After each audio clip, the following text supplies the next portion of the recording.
Shalom, selamat pagi saudara yang terkasih. Senang bisa berjumpa lagi dalam program Spiritual Life untuk bersama-sama kita merenungkan kebenaran firman Tuhan.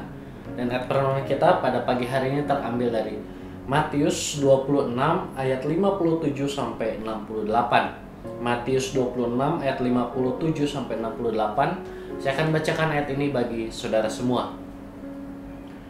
Yesus di hadapan mahkamah agama.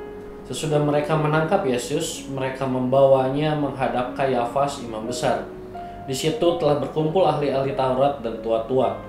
Dan Petrus mengikuti dia dari jauh sampai ke halaman imam besar. Dan setelah masuk ke dalam, ia duduk di antara pengawal-pengawal untuk melihat kesudahan perkara itu.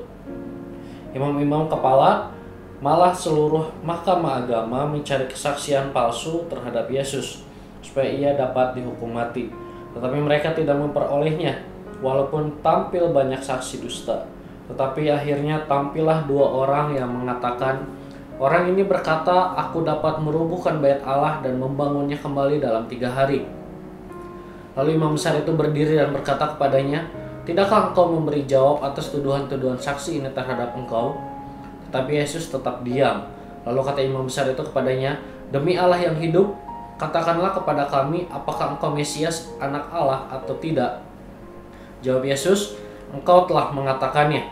Akan tetapi aku berkata kepadamu, mulai sekarang kamu akan melihat Anak Manusia duduk di sebelah kanan yang Maha Kuasa dan datang di atas awan-awan di langit.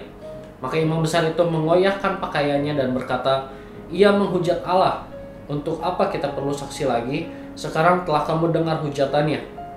Bagaimana pendapat kamu? Mereka menjawab dan berkata, ia harus dihukum mati. Lalu mereka meludahi mukanya dan meninjunya. Orang-orang lain memukul dia dan berkata, cobalah katakan kepada kami, hai Mesias, siapakah yang memukul engkau? Saudara, di dalam ayat yang telah kita baca ini diceritakan bahwa Yesus dihadapkan kepada imam besar, yaitu imam besar Kayafas, bersama dengan ahli-ahli Taurat dan tua-tua. Imam kepala dan mahkamah agama mencari saksi dusta agar tujuan mereka membunuh Yesus dapat terwujud. Namun kita lihat di bagian awal, hal itu gagal. Meskipun mereka sudah menunjukkan banyak saksi, tapi tujuan untuk membunuh Yesus itu gagal. Namun kita lihat dalam ayat yang ke-60 bagian B, ada 2 orang yang berhasil untuk menjalankan rencana membunuh Yesus. Tuduhan palsu yang diberikan itu akhirnya membuat Yesus menerima hukuman mati. Saudara, mari kita perhatikan bahwa salah satu hal yang menjadi alasan mengapa mereka mempersiapkan saksi palsu adalah karena kebencian mereka kepada Yesus. Mereka bahkan sanggup memakai berbagai cara agar dapat menyingkirkan Yesus. Mereka mencari kesempatan untuk menemukan kesalahan Yesus supaya Yesus dihukum mati. Tetapi hal itu kita lihat di dalam ayat-ayat sebelum ini. Kita lihat bagaimana ahli-ahli Taurat mencoba untuk menghadang pelayanan Yesus. Tetapi kita lihat bagaimana mereka selalu gagal. Dan maka ketika Yesus ada di hadapan mereka dalam kondisi sebagai seorang terdakwa, ketika Yesus dibawa kepada imam besar, maka dia sudah dibawa sebagai terdakwa yang bersalah, dan mereka tidak menyia-nyiakan kesempatan itu. Hal ini membuktikan bahwa mereka bukan mencari atau menegakkan kebenaran, tetapi sebaliknya mereka menghalalkan segala cara agar tujuan pribadi mereka dapat tercapai. Saudara, marilah kita menjaga hati kita agar selalu mengatakan hal yang benar dan tidak menjadi pribadi yang menghalalkan segala cara demi tujuan pribadi kita tercapai. Saudara, marilah kita mengambil waktu sejenak untuk merenungkan kebenaran firman Tuhan yang baru saja kita dengar. Saudara, adakah kebiasaan kita untuk menghalalkan segala cara agar tujuan pribadi kita tercapai daripada menegakkan kebenaran? Jika ada, marilah kita berdoa meminta Tuhan mengubahkan kehidupan kita sehingga kita menjadi pribadi yang selalu menegakkan kebenaran daripada menghalalkan segala cara agar tujuan pribadi kita dapat tercapai.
Mari kita berdoa.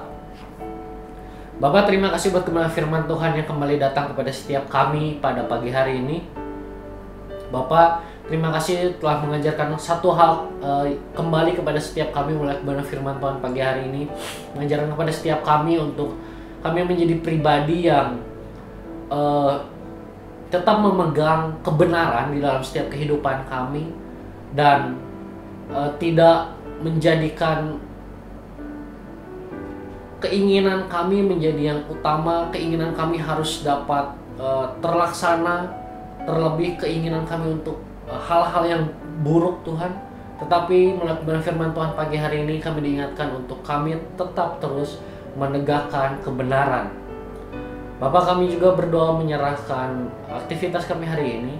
Setiap yang kami lakukan, kami mengundang Kau terus hadir di dalam setiap kehidupan kami, sehingga apapun yang kami lakukan semuanya untuk kemuliaan nama-Mu saja dan nama-Mu dipermuliakan Tuhan. Terima kasih Tuhan Yesus, hanya dalam nama-Mu kami sudah berdoa dan mengucap syukur.